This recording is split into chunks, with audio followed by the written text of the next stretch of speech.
बहुत सारे कुंवारे लड़का शादी करने के लिए बेचैन रहता है, मचल रहा होता है। अच्छी बात है, लेकिन मेरा एक छोटी सी सलाह है उसके लिए।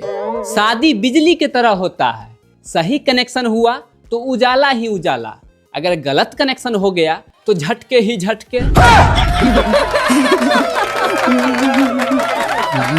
इसीलिए जो कुंवारा है वही फायदा में है, क्योंकि उन बेचारों को तो अभी तक मीटर ही नहीं लगा है। इतना ही नहीं कपिल सर, शादी के बाद पत्नी सबसे पहले शराब छुड़वाती है, उसके बाद सिगरेट पीना छुड़वाती है, फिर धीरे धीरे यारों दोस्तों सबको छुड़वा देती है। फिर 5 साल के बाद बोलती है, ए जी सुनिए ना, आप बदला बदला सा लग रहे हैं। गोविंदा सर, जो लोग कुंवारे हैं वो सोचते हैं कि शादीशुदा खुश है, और जो लोग शादीशुदा है वो सोचते हैं कि कुंवारे खुश है। फर्क सिर्फ इतना ही है कि शादीशुदा दिन में सोचते हैं और कुंवारे रात में।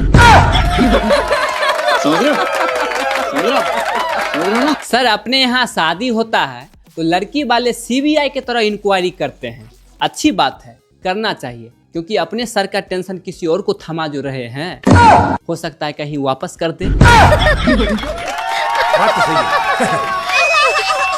लेकिन बात यह है सर कि लड़की वाले लड़के के जायदाद जमीन ऐसे पूछते हैं जैसे उनका बेटी आते ही खेत में जाके हल चलाएगी।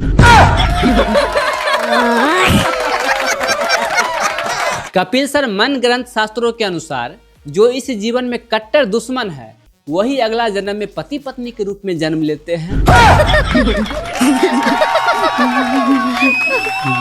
पत्नी बोली पति से, अरे जिस पैसे के तुम शराब पी गए हो वो पैसे बच्चों के स्कूल का फीस था। तो पति बोले, चुप, एकदम चुप, इस समय पढ़ाई लिखाई जरूरी नहीं है, सरकार की आर्थिक मदद की जरूरत है। क्या सोच है रे तेरी, मानना पड़ेगा। अजय सर, आजकल के स्कूलों में गजब गजब का प्रैक्टिकल करवाते रहते हैं अध्यापक जी। ऐसे में अध्यापक जी बहुत सारे बच्चों को बुलाए और एक गधा को लाए। गधा के सामने में 1 बाल्टी पानी और 1 बाल्टी शराब रख दिया। गधा बेचारा सारा पानी पी गया। तो अध्यापक जी बोले, बच्चों इस घटना से तुम लोग को क्या सीख मिला? तो बच्चों बोला, अध्यापक जी, जो दारू नहीं पीता है वो गधा। अंत में उसके बारे में भी एक जोक्स बोल ही देता हूँ, जो इन सभी का जड़ है, यानी ससुराल वालों के लिए। तो ससुराल वालों सब चीज पूछ लेते हैं, लेकिन ये कभी नहीं पूछते हैं कि तुम मेरी बेटी के साथ खुश तो हो ना। बात तो सही है।